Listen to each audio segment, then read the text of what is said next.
हालुआ जोटा कि छोट टू बड़ पर्यंत समस्त पसंद प्रिय होता है हालुआ।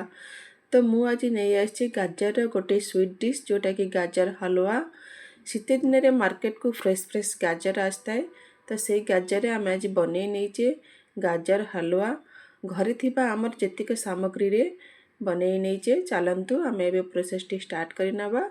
हाय फ्रेंड्स, मोर भी स्वागत करुच्ची मो चैनल टेस्ट विथ रूबी को। आपण मानक रेसिपी भल लगी प्लीज लाइक शेयर सब्सक्राइब करनियंतु। मुझे गोटे केजीर लाल लाल गाजर नहीं जाइए जोटा कि शीत दिन में ही मार्केट को ये टाइप गाजर आसता है। आ ये टाइप गाजर हालुआटी बहुत टेस्टी बनी थाए। देखो मुझे भलसे चोपा छड़ाई धोईकी नहीं जाइए एमती ग्रेट करदेवा। देखो मु सबुतक गाजर को ग्रेट कर नहीं जाइए। मुझे किसी काजू और किसी बादाम नहीं जाइए। आपण पाखे जेकोसी ड्राई फ्रूट थाए आपण मैंने नहीं पारे। ताको केमती छोट छोट कर काटी नहीं जावा।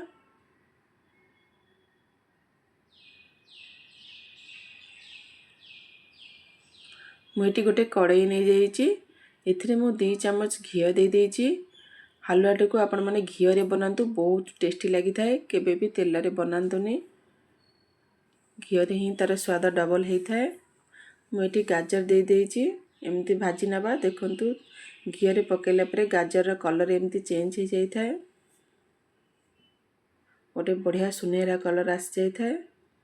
एमती ताको किस समय सॉफ्ट हवा लगी छाड़ी दवा।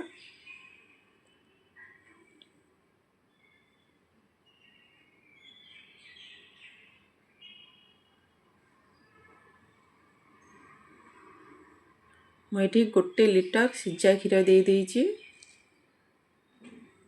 आको एमती फुटवाई छाड़ीदवा जेपरिक पूरा अधा हो।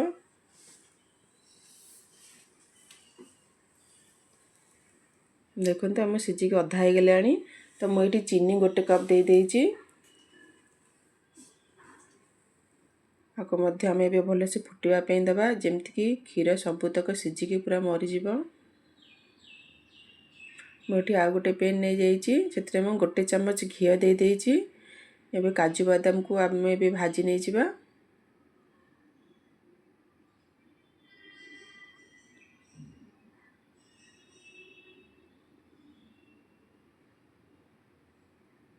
देखो आमर क्षीर फुटिकी पूरा कम हो गलानी।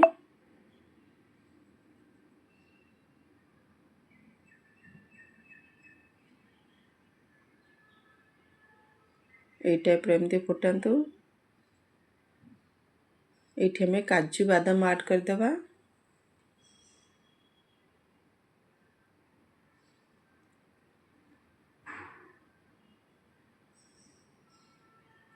मुझे किसी खोआ दे देइछि। एटा ऑप्शनल अछि। आपण चाहिले खाली मते क्षीर रे बनै परिबे। एमती खोआ टिक देके एमती भलसे मिक्स करदेवा।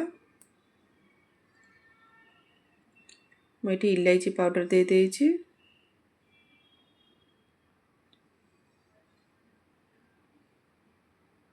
एमती भलसे मिक्स कर दियंते। देखंतु हमर रेडी हो जाइछि गाजर हलवा। हमें भी एमती सर्व करनवा।